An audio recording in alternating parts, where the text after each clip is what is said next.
എല്ലാ കൂട്ടുകാർക്കും നമസ്കാരം. സീരിയൽ മാന്യ വെറൈറ്റി സ്റ്റോറീസിന്റെ ഏറ്റവും പുതിയൊരു വീഡിയോയിലേക്ക് എല്ലാ കൂട്ടുകാർക്കും സ്വാഗതം. ഞാൻ എത്തിയിരിക്കുന്നത് കുടുംബവിളക്ക് സീരിയലിന്റെ ഇന്നത്തെ സൂപ്പർ ഹിറ്റ് കഥയൊക്കെ ആയിട്ടാണ്. നേരെ നമുക്ക് ഇന്നത്തെ കഥയിലേക്ക് പോയാലോ.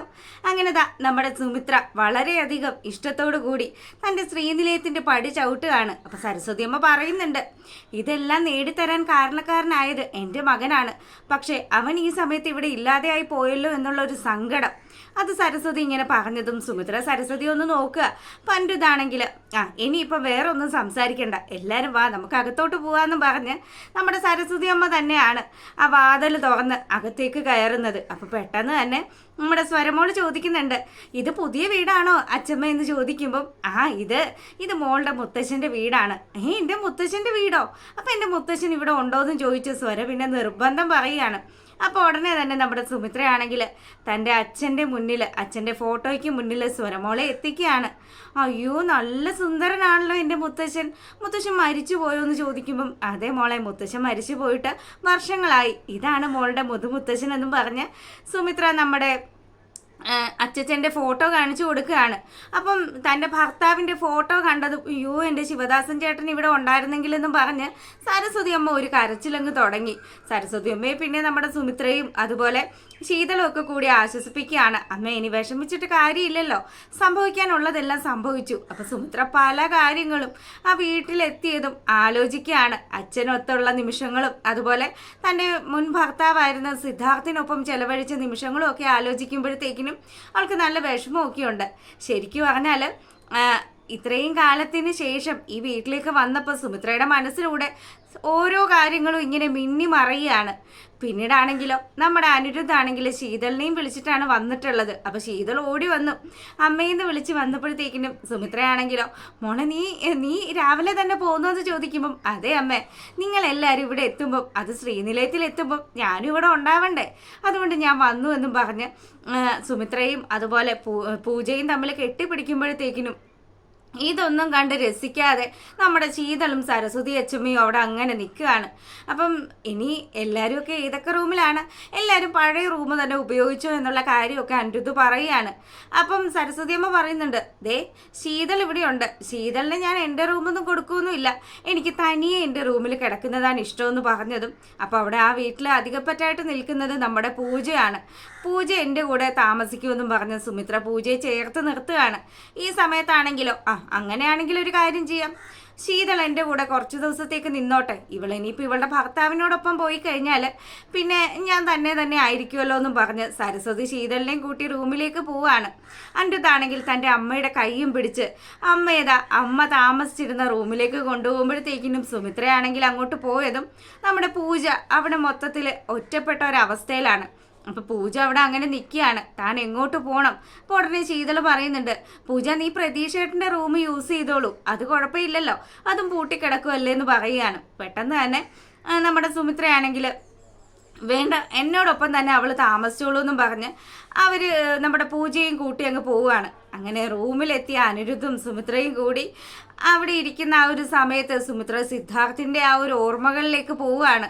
വേദികയെ സിദ്ധാർത്ഥ ആ വീട്ടിൽ കൊണ്ടുവന്ന് താമസിപ്പിച്ച സമയത്തുണ്ടായ സംഭവങ്ങളൊക്കെ സുമിത്ര ഇങ്ങനെ ആലോചിക്കുമ്പം എത്രമാത്രം ക്രൂരതയാണ് തൻ്റെ ഭർത്താവ് തന്നോട് ചെയ്തത്, എന്നിട്ടും അയാൾ ഇപ്പോൾ ഒരു നന്മ ചെയ്ത് വെച്ചിട്ടുണ്ടല്ലോ എന്നുള്ളൊരു സന്തോഷം നമ്മുടെ സുമിത്രയ്ക്കുണ്ട്.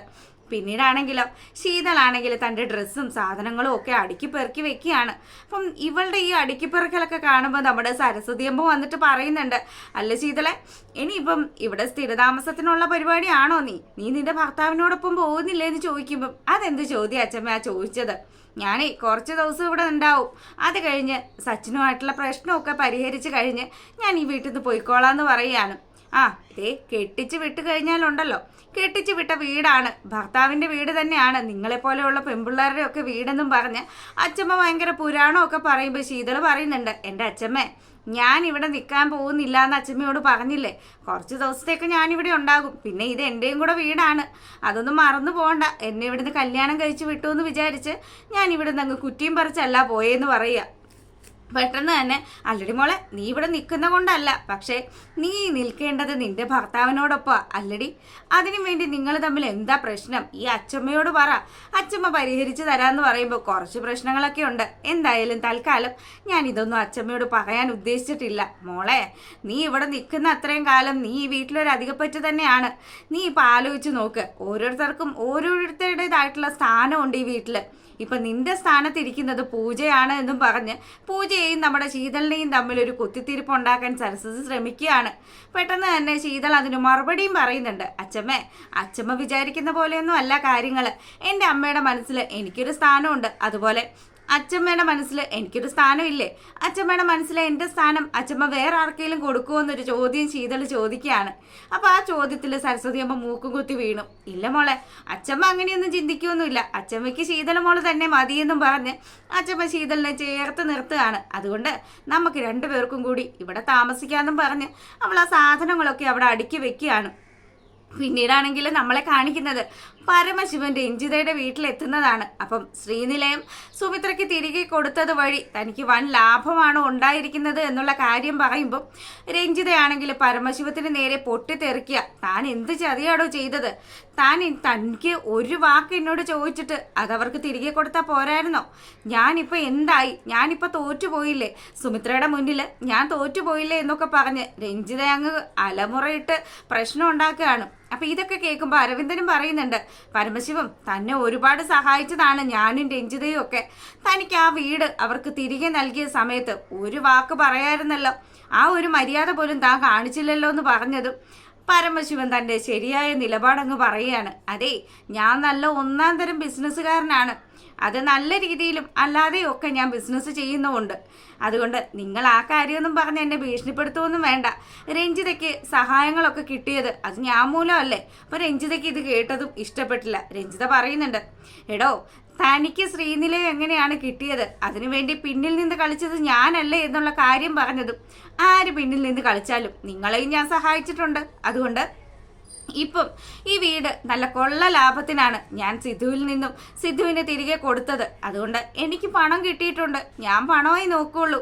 എനിക്കും സുമിത്രയ്ക്കും തമ്മിൽ യാതൊരുവിധ വൈരാഗ്യവും ഇല്ല എന്നും പറഞ്ഞ് പരമശിവ അവിടുന്ന് അങ്ങ് പോവുകയാണ്. അപ്പം രഞ്ജിതയാണെങ്കിലോ ഇനി എങ്ങനെയെങ്കിലും ഇവരെ തമ്മിൽ തെറ്റിക്കണം. അപ്പം സുമിത്രയുടെ ഒപ്പമാണ് ഇപ്പോൾ പൂജയും പോയി താമസിക്കുന്നത്. സുമിത്രയ്ക്ക് ഒരു കാരണം വെച്ചാലും സമാധാനം കൊടുക്കാൻ താൻ തയ്യാറല്ല. അതിന് ഏറ്റവും വലിയൊരു തുറപ്പ് ചീട്ടാണ് പ്രതീഷിനെ വെച്ച് കളിക്കണമെന്നും പറഞ്ഞ് രഞ്ജിത ഭർത്താവിനോട് കാര്യങ്ങളൊക്കെ പറയുകയാണ്.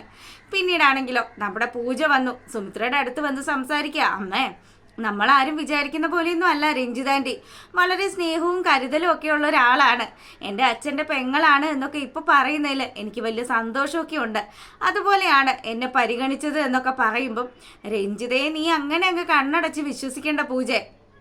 എത്രയൊക്കെ വന്നാലും അവള് നല്ല രീതിയിൽ തന്നെ ചതിക്കും. അത് നിന്റെ അച്ഛൻ്റെ വാക്കുകളിൽ നിന്നും അച്ഛൻ്റെ ഡയറി വായിച്ചപ്പോഴും ഒക്കെ ഞാൻ മനസ്സിലാക്കിയ കാര്യങ്ങളാണ്. അതുകൊണ്ട് മോളെ, അകന്നിരിക്കുന്ന ആൾക്കാർ പെട്ടെന്ന് അടുക്കുമ്പോഴും അതുപോലെ നമ്മുടെ ഏറ്റവും അടുത്ത ആൾക്കാർ പെട്ടെന്ന് അകലുമ്പോഴും പ്രത്യേകിച്ചൊന്ന് ശ്രദ്ധിക്കേണ്ടതാണ് എന്നും പറഞ്ഞ് സുമിത്ര പൂജയെ കാര്യങ്ങൾ പറഞ്ഞ് ധരിപ്പിക്കാൻ നോക്കുന്നുണ്ടെങ്കിലും പൂജ എന്ന് പറയുന്ന ആ മന്ദബുദ്ധി മകളുടെ തലയിലേക്ക് ഈ കാര്യങ്ങളൊന്നും തന്നെ കയറുന്നില്ല.